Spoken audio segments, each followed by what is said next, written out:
Guess who stopped by the Mavericks dojo for an interview? Martial arts legend Grandmaster Al Dacascos. This is a short but sweet interview, and one that made me nervous as hell. He is the co-founder of Kaju Kembo Xuan Fa and the founder of Wun Hap Kwando.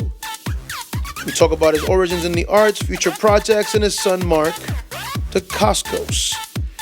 He is the Iron Chef, or he is part of the Iron Chef show, Only the Strong, and Brotherhood of the Wolf. Anyway, this is part 2 of the interview, and I want to give special thanks to Seafood Terry Fairclough for helping me set this show up. Remember, peoples, you are still in the Mavericks Dojo. The evolution of Kaju Kembo. And then later on, when I moved to California, I was studying with various other Kung Fu groups and found the northern style of Kung Fu and decided that, if Kaju Kembo is an art that's evolving, then we need to put inside the northern style of Kung Fu in there rather than the southern style and the internal.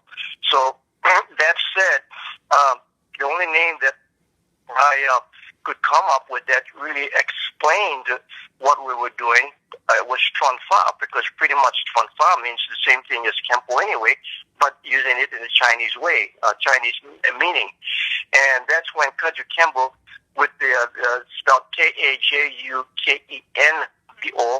was revised and spelled out Kajukembo, which signifies that we were more inclined to head into the direction of the Chinese philosophies and science. That went from Kaju Kembo Karate to Kaju Kembo Tumpai and then Kaju Kembo Chuan Fa, which had a different set of rules in that. But it wasn't until the late 1968 that political indifferences within the Kaju Kembo organization, primarily what we had at that time was the Kaju Kembo Association of America up in Northern California. It was a political thing. You had a difference of opinion and so forth.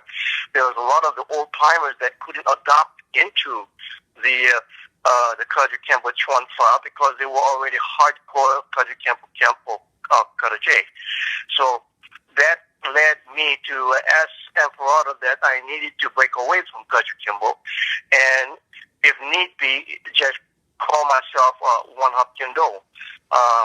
And therefore, I actually had a blessing from Emperor during 1968, 69 to go ahead and separate, and I did.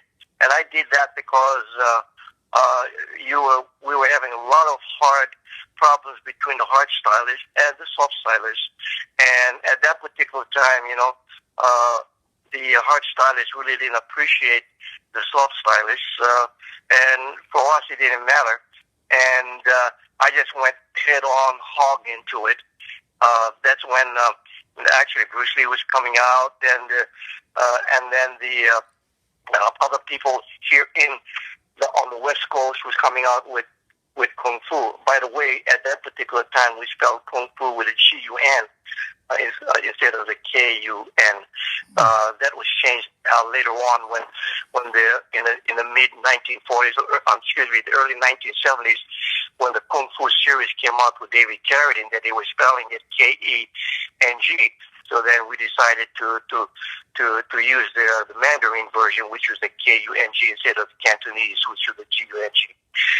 So that was the formation of the Kaju Kembo Chuan Fa, the Kaju Kembo One Hop Kendo version from the other three.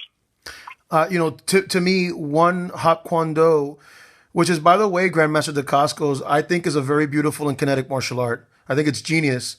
It does sound very Cantonese. What does it stand for? What One Hop Kwando? Combined fist art. I see. That was which was ironic because Kaju Kembo is a combination of fist arts, and I needed to have a name pretty close to the origin, the Kaji Kembo part. But so if you were to translate both of it, if I were to go Kaji Kembo, which was basically a Hawaiian word put together of combined martial arts, and the Chinese word of one hop kendo, so it would be Kaji Kembo one hop kendo.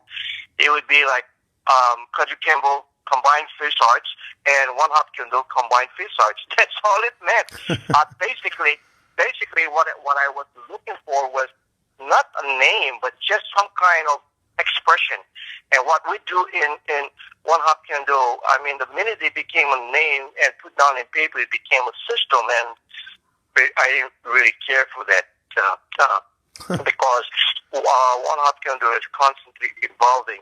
Sure, we made a name by tournament competition, in forms, and in fighting, but the true essence of one hop kendo is the freedom of expression, as when you come into street fighting. Let me say that, do you understand music, classical music and traditional and jazz? I love it. All right. Okay. One hop kendo is a jazz of music. Okay. Therefore, we can start something, and you will never know how we got there, because we do it by feelings, and there's a lot of improvisation as you go along. When you practice in classical music, I mean, there's one thing about classical, it says that you're playing it note to note on how Chopin or Bach wrote it. But when you get into jazz, I mean, there's a mixture of blues and urban legend. I mean, urban jazz and jazz. So it's when I go on, like if say the song "Fly Me to the Moon," it may not sound like "Fly Me to the Moon." You'll pick it up, but by the time I'm finished, you'll see all the different notes and everything, and it's just wow. And then if you ask me to play the music again, I may not know, because I was just doing it by feeling. And at that particular day, I'm feeling good. But you ask me tomorrow, and I'm feeling down, and that jazz is going to sound more like blues. That particular song. So that's where one hop kendo comes from. So nobody in the system of one hop kendo, we don't look alike.